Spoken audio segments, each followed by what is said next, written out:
Lord have mercy. I don't know how God going to do this. John the 20th chapter and the 17th verse. That song fresh. Didn't we enjoy our youth? Glory to God. Bless you. Thank y'all so much. Thank y'all so much. John the 20th chapter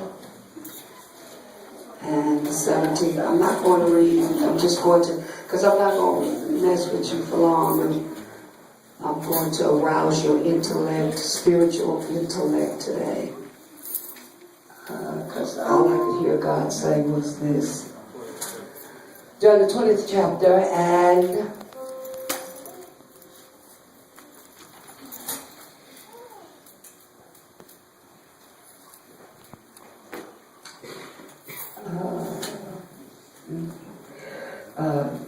just do the 15th verse, 20th chapter, 15th verse. Then Jesus said unto her, Woman, why thou weepest? Why weepest thou? Whom seekest thou? She, supposing him to be the gardener, said unto him, Sir, if thou have bore him hence, tell me, if you took him from here, tell me where thou had laid him, and I will take him away. And Jesus said unto her, Mary. Then she turned herself and said unto him, Rabboni, which is to say, Master. Now she understood who he was when he spoke her name. See, Jesus will call your name like nobody else. Nobody, yeah, come on. When he started tugging at you, and you know it's God, when he started prompting you, he can do it in a way nobody else can. Look at this. When Jesus said to her, Mary, she turned herself and said unto him, Rabboni, which is to say, Master. Jesus said unto her, Touch me not, for I am not yet ascended to my Father, but go to my brethren and say unto them, I ascended unto my Father and your Father, and my God and your God. Mary Magdalene came to and told the disciples and said that she had seen the Lord and that he had spoken these things to her. Now, let's stop right there. Father God, we thank you that your word is already blessed. Speak to your people as you spoke to Mary. Oh God, call their name, God, in a way that you don't know by. Tug at their spirit, God. God, we thank you for your promptings in this house. And we thank you for who you are. We love you, God. We rebuke and bind the spirit of offense and any hindrance the demonic kingdom has to destroy and to rape your people of this word. We thank you that it's a word that will be life-changing. It will impact their lives and the rest of their lives and bring change. With that, we thank you. Decree it to be so. We love you, God. We thank you for speaking to us even now. In Jesus' name. And I'm your prophet, God. I say nothing apart from you, for apart from you, I'm nothing. But in you, God, I can do all things commanded of me. Through you, God. And we give you praise and by you. In Jesus' name. Amen and amen. Look at your neighbor and tell your neighbor the power of touch. The power of touch. When I looked at this, when we were over at the old place, we were doing ministers' meetings, and we learned in ministers' meetings that the Old Testament is written in the oldest language in the world, which is Hebrew, and the New Testament, we learned, was written completely in Greek.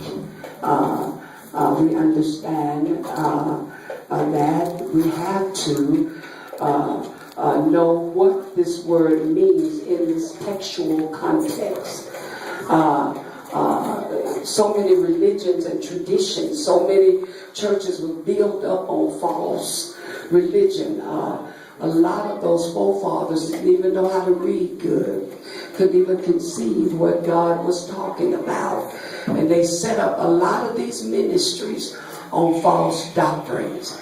When you look at this word touch in the Greek, it's pronounced haptu, A-P-T-O, hapto, which means to cling, to lay hold of. In other words, Jesus was commanding Mary commanding Mary to go and to let him go, to not cling to what she see.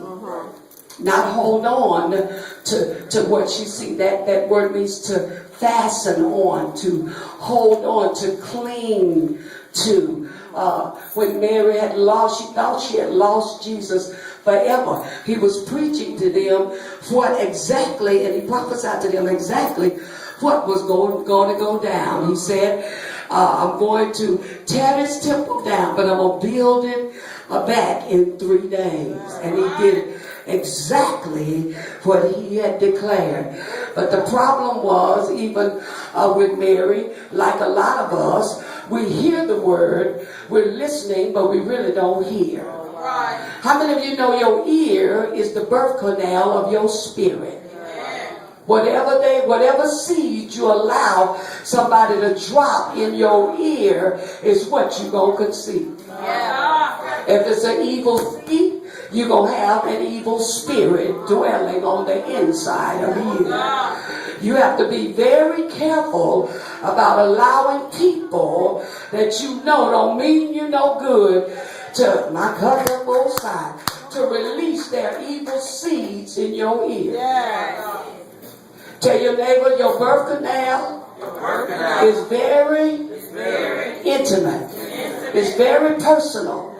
You don't lend to everybody that they have to come on shine. They got to be in covenant with you. You got to walk in the same spirit. They got to walk in the same spirit. They got to have the same purpose in life. Glory to God. And that's to serve the Most High God. When I looked at this, then what Jesus was saying, he was commanding Mary. He was telling her, now I have now created a whole new level of fellowship through what has taken place. You're not going to be able to conceive or hold on to me by what took place in the past. Because I'm not that Jesus anymore. I have lost everything that has limited me to this earth. He told her, he said, don't touch me, for I haven't ascended. That means what he's saying now, I got up out of the earth, but I still got to ascend from the earth.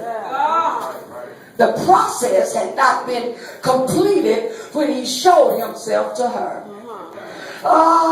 Some of us, when we get delivered from the things of this world, we got to sit in heavenly places. We can't allow the things of this world to cause us to be distracted from the assignment God has on our lives. Tell your neighbor, you got to ascend from that place that you resurrected out of. God didn't want her to limit him to the place of the tomb, which is the place of the dead. He said, why are you looking for life, something alive in a dead place? Tell your neighbor, that's not me anymore to operate in dead works. You're not going to come outside. You're not going to find out who I really am until you begin to look at me in the spirit realm. Tell your neighbor, I used to be that, but that's not who I am anymore. So I'm being processed, so don't touch me right now. You can't let everybody lay hands on you with their words. Some things you got to back up off of, because folk will keep you lingering just to release their seed of deception and lies in your spirit. Tell your neighbor, you can't touch me right now. I'm just like MC Hammer. Don't touch this. So then when I looked at this, his death and resurrection had created a whole new realm of fellowship between God and mankind. That fellowship is not limited to just walking and talking with him and watching him do miracles. Now we can become all that he has called us to be, but not only that, we can do what he did and even a greater. Right. So I'm not limited to watching him anymore, Mary. You're not limited. Right. It's things you and I got to do. Right. I got to ascend back to my Father, and you got to go tell. Tell your neighbor, truly she was the first disciple. Because he gave her the kabosai. He told her to go tell what I told you. That means when God gives you a word and you tell it, you can come on. When you obey him, then that's the disciple in you. Obeying the teacher, walking behind and my God, and allowing him to lead and guide you. Now, when I looked at this, don't touch. Now look, the only way now you're going to be able to cling and hold on to him is by faith through the Spirit. Right. See, that's why carnal-minded people not going to make it. Carnal-minded people, when distress comes, they always going to revert back. Like the little lawyer said. Come on. After Jesus died, Peter, James, and John, they went back to fishing. Some of us go back to what? Tell your neighbor, don't go back. When God teach you after you walk with him, after you talk with him, why do you want to go back to what you did before you met him? Glory to God. So then when I looked at this, he said now, the relational, the fellowship has changed.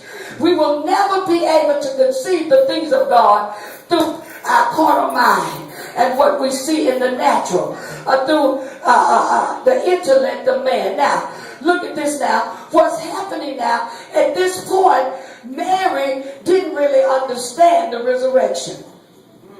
See, when you understand the power of the resurrection, it doesn't matter what goes down in your life.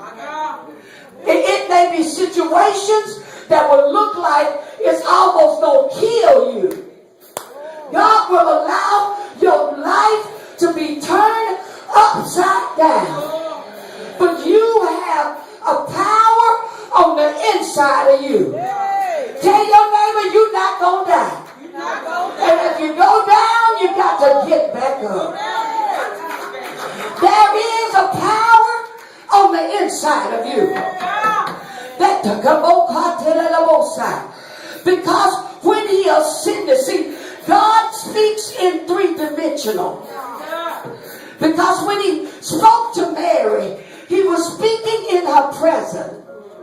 But then when he told her that I had not ascended yet, he began to speak three-dimensional. Because what he told her to tell them is that tell them that I have ascended. What happens in the spirit